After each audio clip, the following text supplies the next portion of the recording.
Good evening, poetry lovers, and welcome to another reading of poems on subjects that are related directly to our lives and our hearts. This is the Israel Association of Writers in English, and I am Karen Alkalay-Gut, the chair at the moment. But there is a crew of people bringing this evening together. Mike Stone, who's managing in the scroll of poems, Ricky Friesem, who says she's just an Etzegeber, an advice giver, but she's also arranging our visit in August to the Weitzman House and hosting a reading in Rehovot, and of course Anne Bar-Dov, who put this evening together in every way. I want to thank Mark Levinson, who sent out the invitations, and but a word from our sponsors first. Members, please record this date. The AGM, the annual general meeting, will be held on the 15th of July at 8 p.m. And we really have to hear from you about what the organization can do for you, and what Kennedy said about what you can do for us. So now having said my little advertisement, I'm turning the evening over to Anne Bar-Dov, who has put everything together. Okay. Well, for better or for worse, greetings. This evening, I have to say, is kind of a reaction because the poems and prose pieces presented in our last few Zoom events have reflected the strain we all feel to one degree or another, living as we do in an active war zone for almost 3 years. And, I look back at all the titles of the evenings, and it says uncertainty, we're still here, under fire. And so we, the events committee, thought that maybe it's time for a little bit of relief, a little escapism, a little fantasy, a break in dealing with reality. And what better time to do it than June 21st? Today is June 21st. Today is Midsummer's Day, which is the official summer solstice, and it's a time for inner power and brightness. So, we asked you to share your midsummer night dreams, and we got all kinds of things. Does it matter? I asked myself, does it matter if today's poems are based on actual dreams? Thought about that. And I would say no, because we're the products of the unconscious or the unconscious, the conscious or the unconscious mind. Our dreams are us, who we wish we were, what we fear, what we miss, and what we long for. And I'm going to welcome you and hope that you enjoy these trips to inner space. That's my intro. The list of poems begins with Mike Stone, and it's an entrance. Some of the poems were like with one foot in reality and one foot not in reality. So this is the entrance. Vakasha, Mike. Okay. Illusions and reality. Thank God for my illusions. I mean it, really I do. Let me count the reasons. First off, nobody knows reality. Those who say they do are lying to you. The best we can do is guess, or hope for it to be true. Reductionism only gets you so far. Our senses can only sense so much, and then they blur or change the results. Our minds can only understand so much, and then they make stuff up or ignore it. But I can always count on my illusions, my thoughts, my inspirations, my loves, the feelings they give me that I have a handle on things, that I know what you're thinking, that I can create my destiny, or that I have some control over my life. I love my illusions. They make life bearable. Well, yeah. Dream on.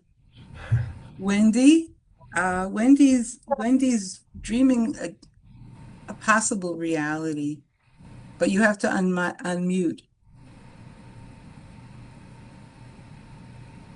Yeah. Well, Gotcha. it's a reality, but what I yearn for is what was the reality before this. Cry for Galilee. Rockets fall in Galilee. Fires rage through forest and field. Children hide underground. Fruit rots on the trees. Gun smoke hides the face of Galilee. Choke on dust falling from destroyed buildings, the smell of death and decay, as each messenger of war hits the land. Soldiers are dying for the Galilee. They're old and slow-footed, slain on their way to shelter. Children are crying in the Galilee as darkness falls before the summer's end. Yearning for peace in Galilee when flowers bloom in the fields of Galilee, carpets of wheat grow between basalt rocks, birds swoop freely through the skies, summer winds ripple through the Sea of Galilee, cooling the sun-baked shore as evening falls. Fruit ripens in the orchards of Galilee, while cherries fall from the trees. Children shout for joy in the cool water, mouths bursting red with the berries' juice, and picnic in the mountain forest. There is music in the hills of Galilee, klezmer in ancient towns, violins on the western coast, dancing on the mountains, and Mozart in the valley, theatre in the Crusader castle, minstrels in the courtyard. People sing in celebration of summer. Hey, you know, you're dreaming of a reality that existed. Yeah. You know, we all knew it. It wasn't dreams, fantasies. It's Yeah. true. Halavai, we should get back. You dream of past things. And Past future. reality, yeah. Past reality, yeah. Sure. Yeah. Well, that's what I mean. Like one foot in the other world and the other foot in the present, you know. Right. And Stephen, you also that's kind of how I understood what the two poems that you're going to read now out of the three that you sent. Okay? But you have to unmute. I'm unmuted. Yeah, and Wendy, you have to mute. We're following a protocol here, I suppose. I have to mute after my second poem. Yeah. I'm reading to. Okay. Yeah. So this is called Dreaming Out Loud. 'Cause the world is round, 'cause birds wake first, 'cause war messes with your head, 'cause flowers bloom instead, 'cause love's in the air, 'cause little baby Libby sings, 'cause tomorrow's like yesterday, 'cause something gives us reason to worry that time stands still, even like morning soap. 'Cause pigeons, three, all arguing who gets the crumbs of bread, all strewn and mashed on streets instead. 'Cause bloomers, hung to dry, dance full force in the wind, like cards in a deck, they flip instead, trying to cry, immersed in their sorrow. I can't even laugh or sigh, even if I try, even if I try. Mm-hmm. And I've been writing children's poems actually a lot from my baby Libby, who she's a year and a half. And she's getting really excited and everything. So I have quite a few, and I thought I'd throw one in here. So, and she calls her mother Doolittle, not mommy or Ima. So we don't know why. So it's called Doolittle's Drops for baby Libby. Bling ding, Saba's song. His feet are funny, spinning around. His socks are torn to let the blood flow. We newbie babies don't know. His beard, it scratches. I try not to cry, but it hurts my face. Saba's eyes are sometimes red. Quote, too much worry, he says. We sit in his chair, he sings to me, bonging me up and down until I fall in, laughing my grin. Thank you. You know, it reminds me, I wrote a little book for my first granddaughter about the moon. She was entranced by the moon when she was under 2 years old. She would say, the moon, the moon. So like, where does the moon go? Sometimes it's here, sometimes it's not here. And I made her a little book with her name in it and everything. Yeah. It's very rewarding to do that. Yeah. It's a whole nother world. Yeah. Yeah. Okay. Thank you. Mark's poems are they're right here, 1 foot in 1 3/4 feet in reality. So have at it, Mark. Thank you. This poem is called Reruns. When each day ended with banners and brass, the TV braved harsh dark like a sentry. But in our days of 24/7, it knows the softness of going to bed and speaks in its sleep in the young voices of the long departed, of urgent news that startled your grandparents, and hails fresh songs that are now elevator music.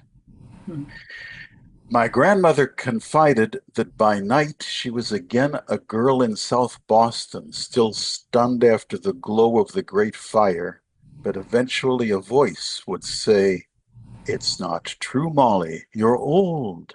You're dreaming." That, I suppose, would be the viewer's voice.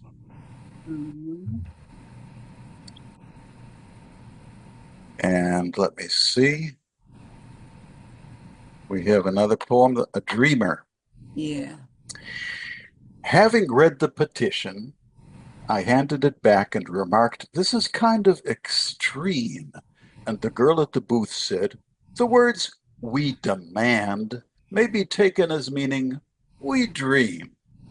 "But it's not the same thing," I observed. And she said, "This is aimed at the leaders who make the decisions. We know that it won't be adopted as is without gradualism and safety provisions."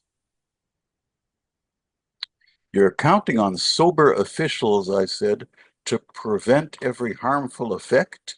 So it's not up to you to take care in advance and come up with a plan that's correct." "When you're consciousness raising," she swiftly explained, you avoid all complexities, steadily hammer away with a slogan that's catchy and blunt, and with luck it will turn into popular clamor." "I think your campaign is awry," I concluded. "Not meaning I hope that it fails, but you're taking for granted a thorough success when the devil is in the details. You're expecting solutions that anyone else wouldn't start to think up till the problems are present," she growled. "And the payback for doubters like you, when the power is ours, will be long and unpleasant." I left at that point. There were people in line who had noticed the slogan and wanted to sign. Yeah, so not every dream is benign. That's it. Wow. Okay, that's a political situation for you, yeah. Okay. Simon gives us 5 dreamy glimpses of various things. Okay, well, the first one is healing and the longings of the soul. But let me just begin by saying that my grandfather, in his dotage, we used to drive him around the hills, Jerusalem hills, and he'd sit in the back of the car singing, "I like a nice cup of tea in the morning." And Parson Sniff was, in fact, our beloved dog. Almost birthday sonnets, Hadassah Hospital, Ein Kerem. And what's the first thing an Englishman does after being freed from medical machinery and can move for himself? He goes directly to the family room and makes a comforting cup of tea. Not in bone china or necessarily nice, but it will do for me. Looking from the ship-like windows over a favourite view of Jerusalem hills, I bless a world in which my health issues are small by comparison, manageable by comparison, mendable by doctors good, Florence Nightingale's and those who work around them. It isn't always such a positive experience, but today there are these hills, trees, trails, red roofs, ruins of modest civilizations, and hints of puddlesome sniff romping through our walks and picnics, beckoning, beckoning, beckoning. I suppose you could say this is the. I took the flyer really seriously. This is the longing for clarity. I've got a special cloth which has never had food on it, which I put on the dining room table when I want to put a manuscript out to work on. So this was the day before my birthday, actually this year. I sit at the dining room table amongst our cluttered accumulation of boxed life that had homes of their own until acts of God turned them into thing refugees. Call it Corona, the passing of generations, the children moving on, or this might come in handy later. Salmon cloth in place, meals of our family's harrowing journey through Poland and Lithuania, and our people's deep dive into the unmaking of what might have been, prepared between covers of fresh books, my hands waiting to move freely after the crumpled cramp of sleep, my mind behind an increased brow waiting to clear from kaleidoscopic fog, shift into shapes of thinking now. Mm-hmm. So the first one, the title comes from something my daughter said to me when I was having a sort of a stumbly day, and suddenly she looked at me and realized that time really had passed. That was her nightmare, of course. But my blessing is this poetic impulse that just has driven me always to write, and it's been with me no matter what. There's a oblique reference to a Paul Simon song and two of Yeats's poems, and the second poem has got nothing to do with this World Cup. When did you grow old, Daddy? It spilled into the pocket of my years through the wear and tear of fabric woven on a loom of stolen days from here now to despair, which must be unpicked with care, so that only that which is necessary will be unravelled. And suitably clothed, I can continue on the journey with no intention of letting go until every drop of invention has been wrung from songs as yet unsung. Birthday objectives.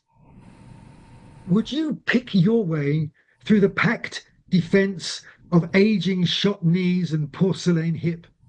Hold your spine and grimace as you draw back your foot, concentrating on space seen between the near post and that great goalie in the sky. Turn towards who's ever watching. I'm still on your team. Okay. Stop. Thank you. There's dreams and there's dreamy, so there we are. 5 dreamy glimpses. Karen has 2 summer poems. Dreams of the past too. Actually, I have 3, but you have. I think I wasn't sure whether the third one was that little thing at the bottom. So that's the third one. Okay. The third one. There's a space. I was lazy. I didn't call you up and ask you, but it's separated from this. It's okay. Their poems are very different in the way we see things.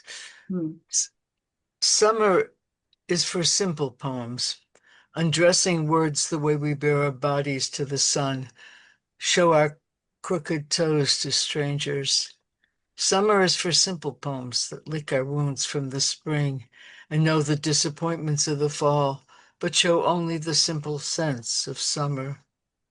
Summer for me was carrying a pile of books home from the library, historical novels with bare-bosomed women daring heroes to save them right there on the cover.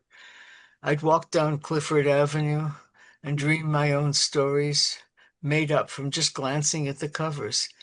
It was so much more fun than the dim houses I passed, full of emptiness and hate. I don't even know how I knew my neighbors were not to be reckoned, why I didn't mind the emptiness. Even today, I hear tales of the past and remember I read something of them once, but in more romantic, less explicit detail. That's the first one. And this, there was a space. Yeah. So this is the second one. But I felt like it kept going because it was summer and summer and. That's the word I took for all the poems was summer. All the poems I sent you, and they have nothing in common because this was written in the hospital when my husband was dying. Oh. So, it's a different one is of the past, one is of the well, they're all of the past, thank goodness. But they're all different pasts. Childhood, adulthood. All right. A summer dress hangs on two pegs. The sash flutters out like a butterfly. Who knows where it belongs? And the wind fills out the flowered bosom as if spirit alone was enough to give it life.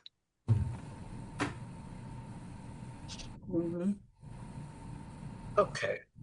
As you can see, this one is older. Yeah. Go. That summer I wore nail polish that was almost black and twisted and turned in the puzzle of names and sought order in woman's life and the idea of life while the woman I loved most turned away in her dying. That summer my protege left and I met with old friends and found the oldest of them empty or evil. That summer Mellors went back to France and I didn't say goodbye or tell him I'd cared. That summer a man fell so strangely in love, and I watched his writhing and felt nothing, understood and didn't care enough, though I myself have endured obsessions as helpless and sad as his for me. That summer I slept alone more than I've slept. That summer I slept alone more than I've slept alone since I've known you, and spent more sleepless nights than I've ever known. Though you held me and loved me deeper than ever. That summer, the betrayal of blood linked me with a family I had thought half a world and a generation away. That summer, I dreamt the stones grouped together and growled as I passed, and I shouted, no, no, in my sleep. But the stones, though I knew they could not destroy, followed me to the gate of waking. That summer, my companions were vampires from books, especially Lestat stalking the streets of New Orleans. That summer, someone dead kept whispering, this is what you deserve. This pays you back for pretending ignorance for so long. And I looked at the blurred photo of us with my back to him in his white gown and begged, not forgiveness, but peace. And even in the photo, he said, say goodbye to whatever peace you desired. This is what you deserve. It will kill you, but you'll know what it is like to feel. That summer I wore blackberry lipstick and my face was pale and I didn't dare hope the summer would end without agony. Wow. Stop, Mike. This is kind of the turning point in the scroll of poems from more intellectual exercises to more sensual experiences, because like I said, there's all different kinds of dreams.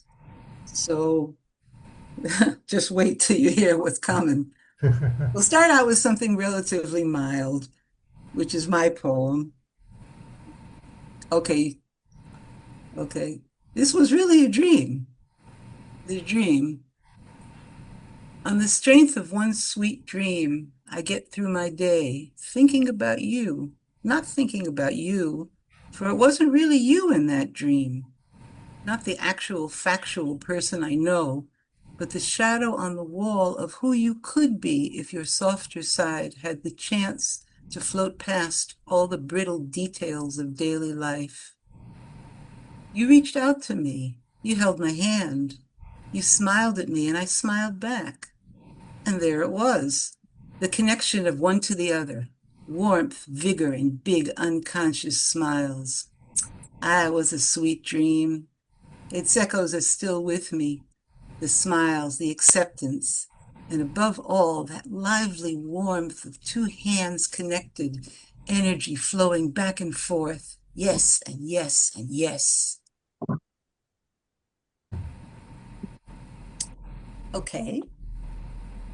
Continuing, we have Ira, who wrote 4 very small poems. And each one of them I gave the dignity of its presence on the page. I had pity on everybody, so I didn't write long poems. Yeah. So I'm Ira, and I'm thrilled to be here among such marvelous poets. I'll be reading 4 short poems this evening, and here's the first one. Like 2 flowers in the wind, like 2 flowers blowing in the wind, we touch softly, eyes open, we touch like 2 flowers in the wind.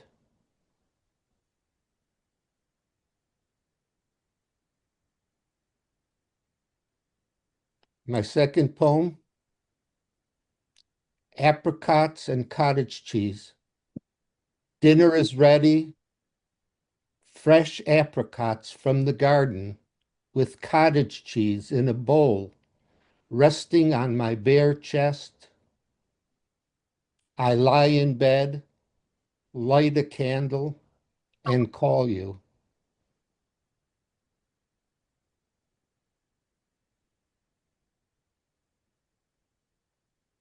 Next poem is called Wet Silk.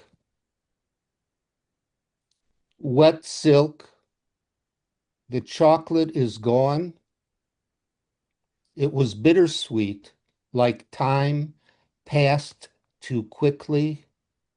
The new strawberries in the garden are not as sweet as those wrapped in a wet silk bowl. It's cool at night, yet I stay warm. Still, I miss your heat and all that soft skin.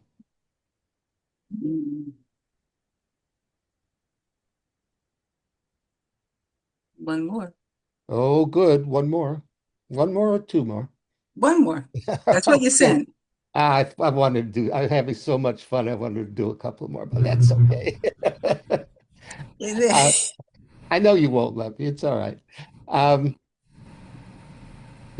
My final poem for the evening is called Pussycat.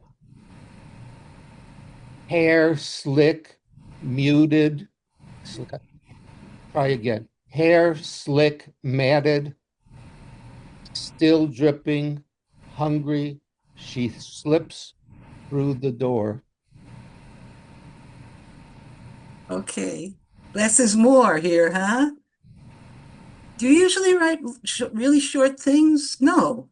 I do both. Sometimes I write haikus, only 3 lines, and sometimes I write poems that cover a page and a half. Okay, we've been warned. I mean, every emotion, every incident, time period requires its own attention. War and Peace covered a lot. No, it's very true. It's very true. Okay, Yossi Faybish. Yossi, please unmute and Yes. share your dreams with us. Okay, I am bringing to this evening 2 poems, both on a subject very little spoken of, which is desire. Yeah. I am nearing the 80s myself, but if I be allowed to say it, desire is ageless. At least until we reach that portal where ageless, nevertheless, loses its customary meaning. We're still before this portal. First poem is called Ode. Sorry, just a moment. I'm arranging my screen here. Okay. This is a rhyming poem. I am personally a sucker for perfect rhyme since my childhood days in economically benighted yet literally enlightened Romania. If nobody knew it, it was like that. The poem name is Ode. Rhyming, as I said. I want to sing of wonderlands infused with sunshine's ripple and gorge on nectar's biting tang that dawns your morning's nipple. Then long before I drive away on time's departing carriage, to wallow once, then nevermore in this demented marriage. To grab a wildly trotting horse by mane's cascading fire, and match upon its sweating spine your ire and desire. Inside the rotting foliage to scream my love's decretal, competing with your favors strove with centipede and beetle. Don't wait upon a pedestal for knights in shiny armor to hypnotize you off your garb like many naked charmer. Descend on passion's reckless heel and rush into the battle. You be the snarling son of wolf, and I the son of cattle.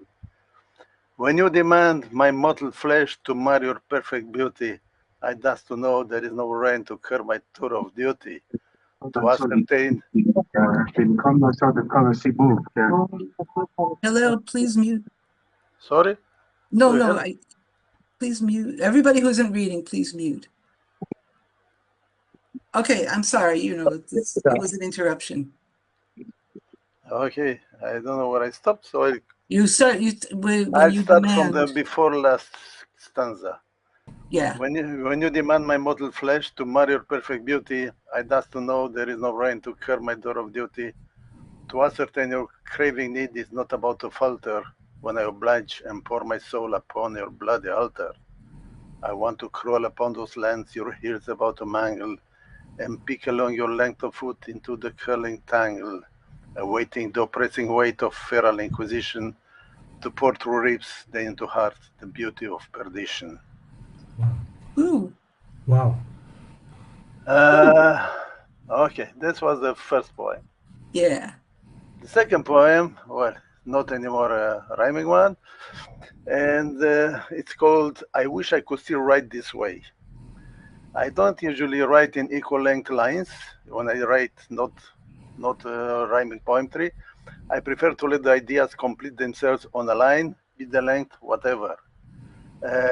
In this poem, I reminisce on the way younger me was writing and wishing I could still do it.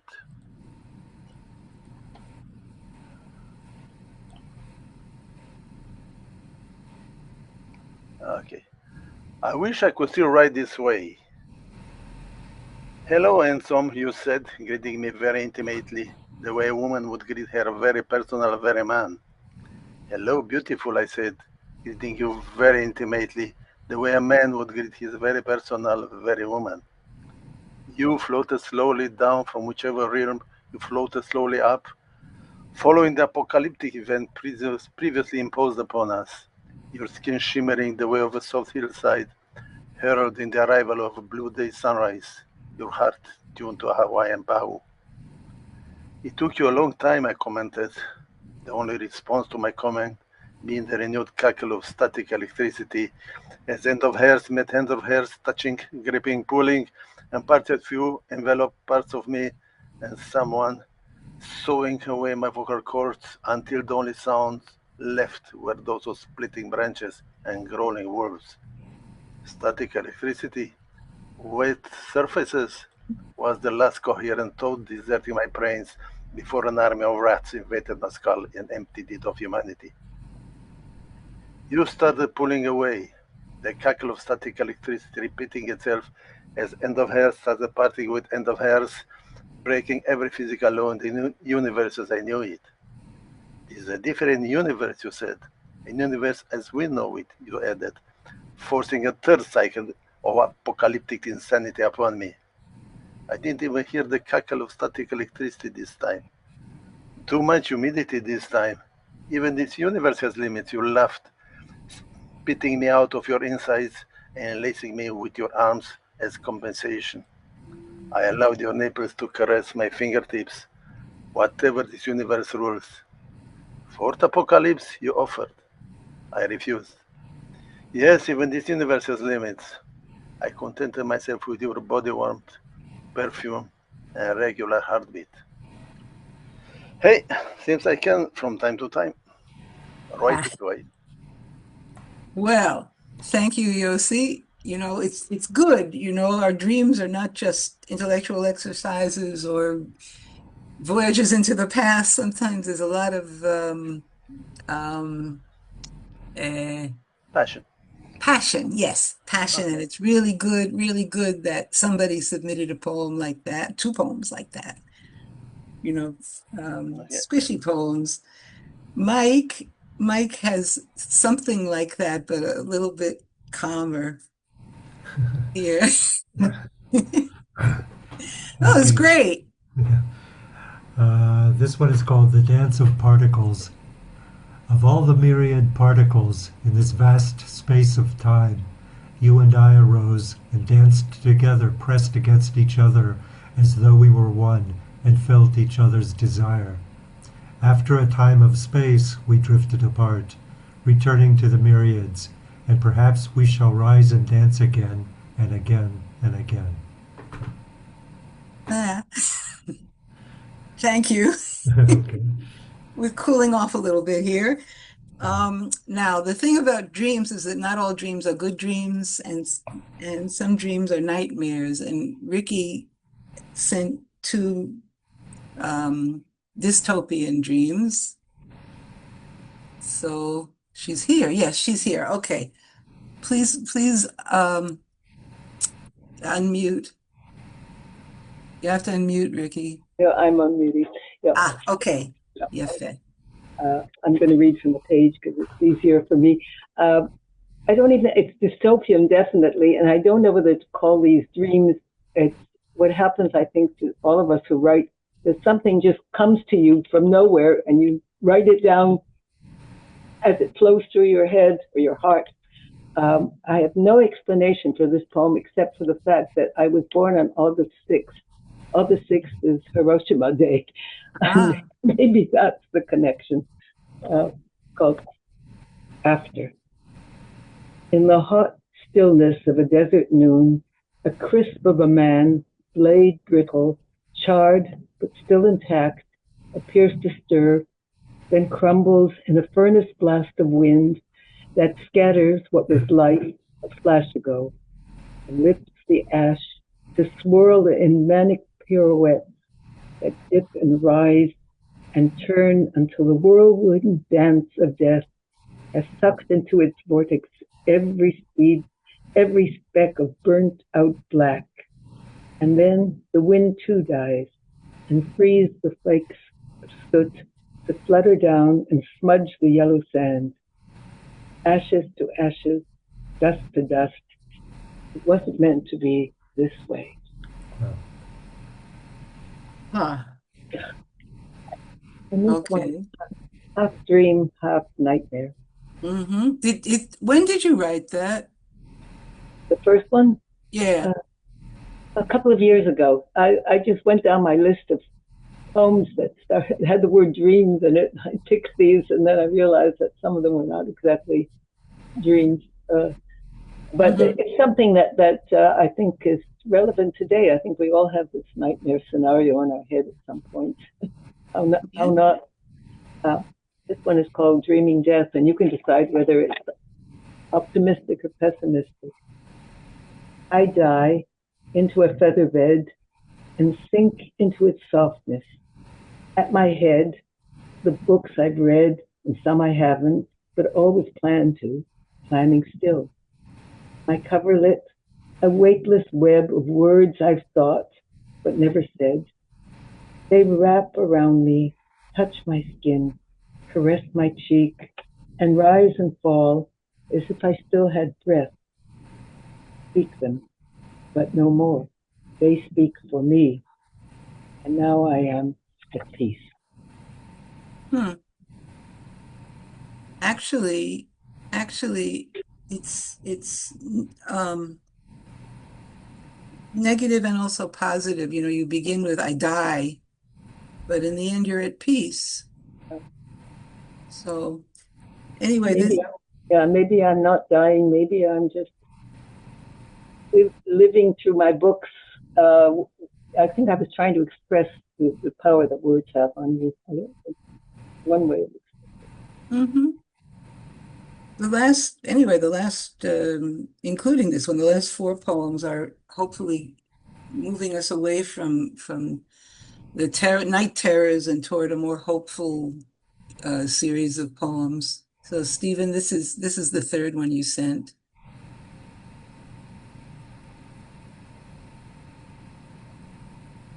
No, unmute.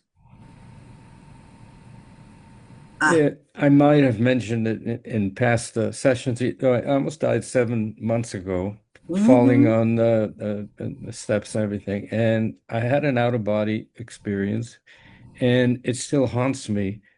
Even then, when I was unconscious for about 25 minutes in the cold air, this is what I saw, and this is what I thought I saw, or this is what I dreamt, and this is what I thought I dreamt, but it still haunts me. It's called Coda, a song of praise. I heard inside what burned in me the voice of yes, a spread of wings that shook the air while vortex burst so silently.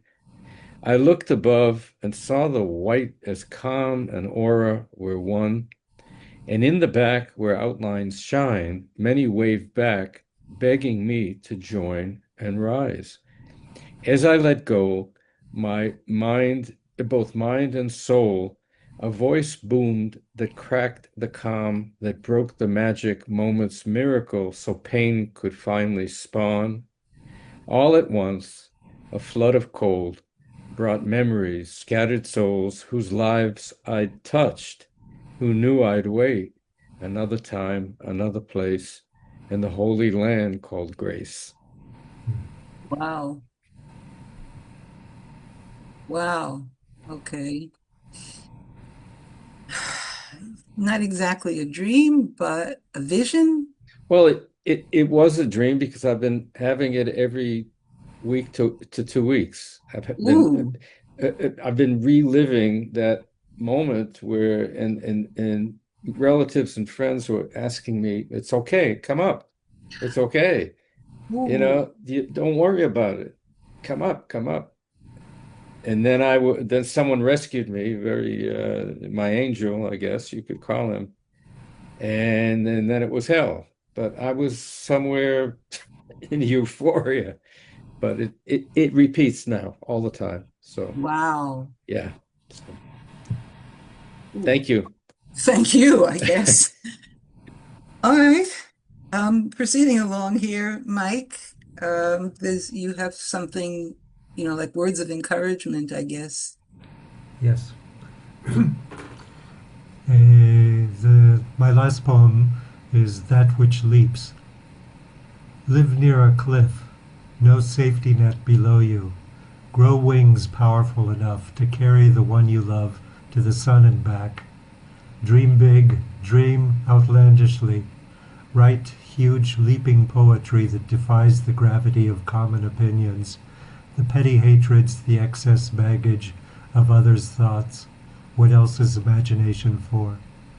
Mm-hmm. Mm-hmm. What a hopeful vision of dreams. Yeah. And Ricky has a word about possibility of a better situation. Even though yeah. Unmute, Ricky. Yeah. Yeah. To end on a lighter note, and the dream that I think we all share. So. And it kind of dates me because I'm spare you my singing, but I'll read from something you certainly all know. It's Imagine by John Lennon.